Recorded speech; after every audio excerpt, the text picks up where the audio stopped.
आओ बच्चों, आज हम वर्कशीट नंबर 3 करेंगे क्लास 8th के लिए। इसको करेक्ट कर लें। वर्कशीट 3 है ये, जिसका नाम है प्रजनन। ये दोनों मीडियम में होंगी, दोनों मीडियम के स्टूडेंट्स के लिए होंगी। पहले हम हिंदी मीडियम में करेंगे, उसके बाद इंग्लिश मीडियम में करेंगे। प्रजनन का मतलब क्या है? आपने पिछली वर्कशीट में या पिछली क्लासेस में भी पढ़ा होगा कि वस्तुएं दो तरह की होती हैं। एक होती है सजीव, एक होती है निर्जीव। तो प्रजनन उन विशेषताओं में से एक ही है कि सजीव वस्तुएं हमेशा प्रजनन करके नए संतान को पैदा करती हैं। जैसे अपने माता पिता से संतान का जो जन्म होता है उसे जनन कहलाता है। और सभी जीव अपनी प्रजातियों या पृथ्वी पर जीवन की निरंतरता को बनाए रखने के लिए जनन करते हैं। अब यहाँ पे क्वेश्चन ये आया कि जनन की आवश्यकता क्यों है?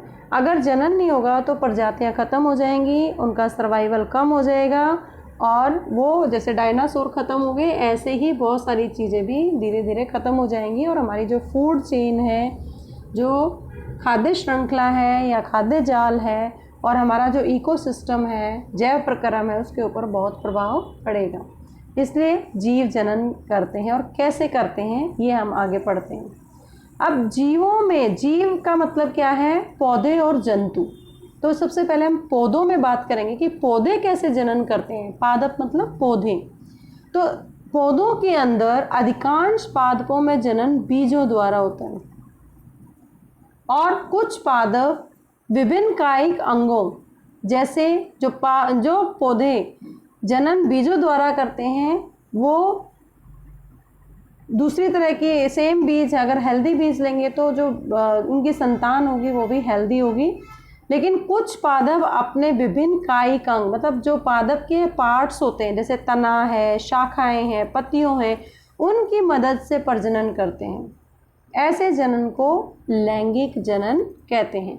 और जो बीजों द्वारा करते हैं उसे लैंगिक जनन कहते हैं। ये अलैंगिक और वो लैंगिक, दोनों में फ़र्क क्या है? लैंगिक के अंदर नर और मादा दोनों ही पौधों की आवश्यकता होगी, पुंकेसर और स्त्री केसर जो आप पढ़ते हो। लेकिन अलैंगिक जनन में या तो नर है या फिर मादा है, तो उसमें ज़्यादा आवश्यकता नहीं है दोनों लिंगों की होना। तो अगर तना है तो वो नर का भी हो सकता है, मादा की भी हो सकता है। जैसे आपने ये देखा कि जो ब्रायोफ्लम का पत्ता होता है उसके अंदर दूसरे पत्ते रिप्रोड्यूस हो जाते हैं, जनन करने लग जाते हैं।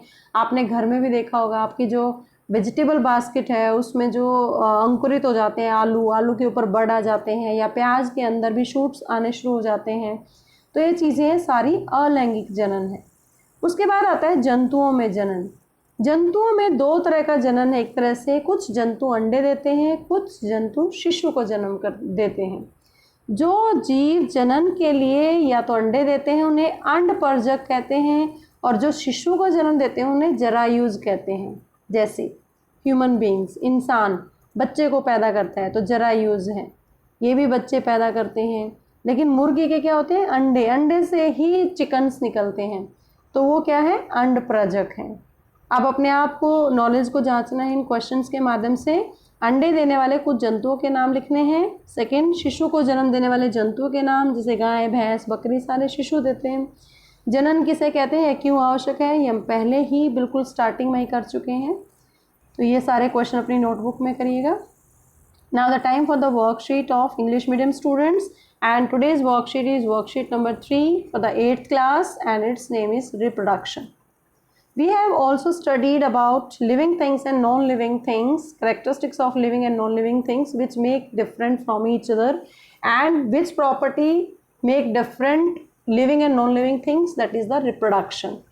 Because living things do reproduction and non-living things never do reproduction, and production of new individuals from the parents is known as reproduction. Every or all the living organisms reproduce to maintain species or continuity of life on the earth. But how do plants and animals reproduce? Now from here the question arises, what do you mean by reproduction and what is the need of reproduction? Then you have to write this answer. Because they maintain the species, if they do not if the species do not reproduce, then their life will not be maintained in the earth, on the earth. and they cannot maintain their species. So reproduction is required for maintaining species and continuity of life on the earth. Now, how do plants and animals reproduce? First of all, we will study reproduction in plants. There are two types of reproduction in the plants. One is sexual reproduction, other is asexual reproduction. The sexual reproduction is that in the plant, when most of the plant reproduce by producing seeds. We use seeds of grain, etc. For example, wheat hai, gram hai. So this is called sexual reproduction. But some plants reproduce with the help of their vegetative parts, means different parts of the plants like stem, branch and leaves, just like this.